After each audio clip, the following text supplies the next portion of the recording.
मी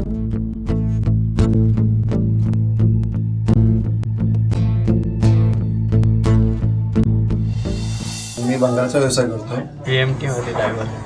3 society दारादारातून कचरा घेते. चौकात मजूर म्हणून काम करतो.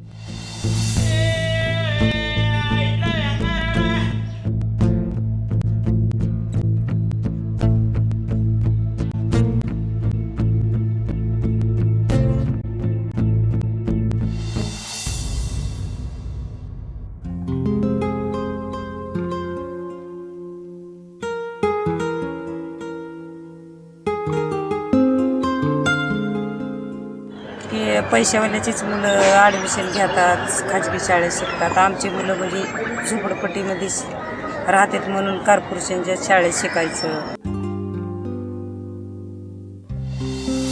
आम्हाला ते 25% ते नियम जे आला तर आम्हाला असं वाटलं की आमची बी मुलं मग त्याच्यामध्ये शाळेत खाजगी शाळेत टाकावं. आपल्याला आहे सवलत 25% तर आपण टाकावी मुलं. मेरे को अब इसके छोकरी के टाइम पे मालूम पड़ा, मेरी छोटी बेटी के टाइम में जैसे कि अब फुकट में स्कूल होने है, जैसे 25% से मिल रहा है जैसे कि, तो मैं बहुत खुशी हुई, मतलब कि मेरे बच्चे अब इंग्लिश में पढ़ेंगे. अपनी तो हैसियत नहीं थी पढ़ाने की.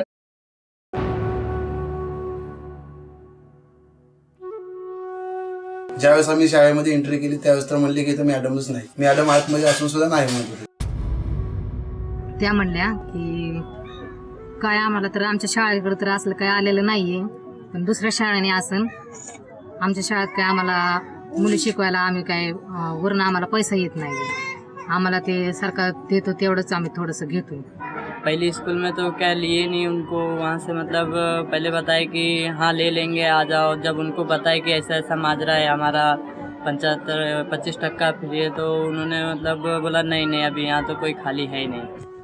ते म्हणल्या तिचं काय करायचं, आमची पगार कशी व्हायची, आम्हाला लागल्या बोलायला. मग म्हणायचे तुमची झोपडपट्टीची मुलं आहेत आणि ते खाजगी शाळेत नाही चालणार, मग तुम्हाला यात फी भरणं होणार नाही किंवा अडचण, किंवा मुलं चांगले मस्ती करतात किंवा वागत नाहीत चांगले, मग शिकणार नाहीत, अभ्यास येणार नाही त्यांना, अशा अडचणी आम्हाला केल्या.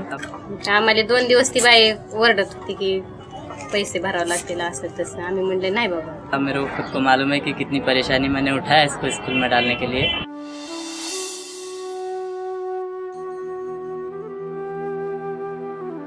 शिक्षकांनी म्हणायचं मुख्याध्यापकाकडे जा, मुख्याध्यापकनी म्हणायचं शिक्षकाकडे जा, म्हणजे अशी टाळाटाळच करायची, आम्हाला चक्रा मारायला लावायच्या. तर मग ती जेव्हा संस्थेची माणसं आली तेव्हा त्यांनी मग शाळेत ती मुलं घेतली.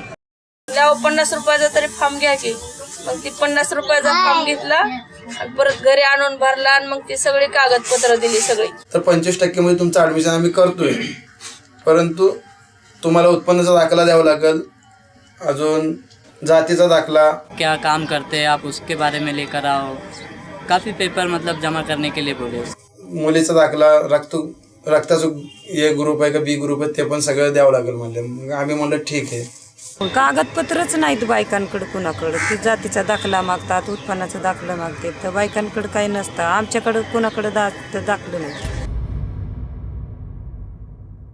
उत्पन्न दाखला मंगाए लेकिन उसके लिए 10-15 दिन जो है तकलीफ उठाना पड़ा और काफ़ी समय मतलब उसमें बर्बाद हो गया. माझं उत्पन्न किती वार्षिक हे करायला लागलं. त्यातनं माझं प्रूफ म्हणजे मी राहतो ते, आणि लाईट बिल हे वगैरे, रेशन कार्ड हे, आणि माझ्याकडे लाईट नाही आहे. परत तुम्हाला उत्पन्न त्यांनी मला नामंजूर म्हणून लोटर दिलं. जातीचा दाखला काढायला गेलं तर काय म्हणतात 50 वर्षाचा पुरावा माग. तर कुठून येणारा दाखला कसं काढणार. मग ती कामधंदी सोडायची, हातावरलं पोट, घरी उपाशी तापाशी राहून मग गावाला जायचं, कुठं तरी 4 पैसे कर्ज घेऊन ती गावाकडे जाऊन गावाकडून आणायचा.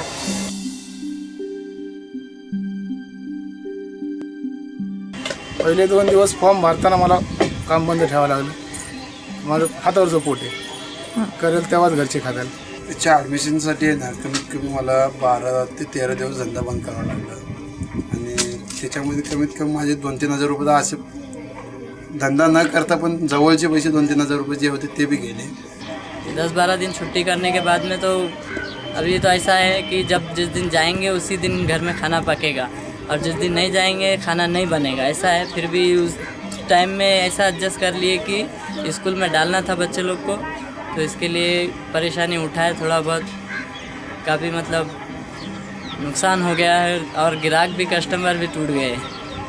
कि धंधा एक बार डूबेगा चलेगा, मगर अपने बच्चे का जब स्कीम हो रही 25% से, तो अपने को भागदौड़ करना चाहिए, अपने को इसका फल मिलना चाहिए बोली मैं जितना अपन मेहनत कर रहे।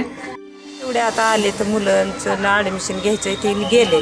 मग त्यांची नावं लिवली घेतली त्यांनी, चिठ्ठ्या केल्या आणि चिठ्ठ्या केल्यावर ते भिशी उधळल्यासारखी मग ती चिठ्ठ्या त्या बुडवून अशा हलवल्या आणि अशा टाकल्या. 1 महिन्याच्या नंतर मग सगळे लोक मुलं गोळा झाल्याच्या नंतर पिशी उधळल्यासारखी उधळ लागला. नंबर तर लागला तर नाही लागला.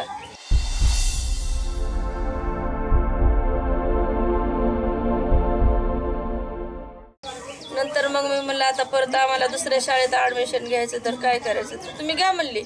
पुरुषांच्या शाळेत टाकावं का खाजगी शाळेत टाकावं, आता कुठं इकडं ॲडमिशन होतंय का ना होतंय, मग वर्ष वाया जातं का काय होतं, ही पण आमच्या मनात भीती राहायची.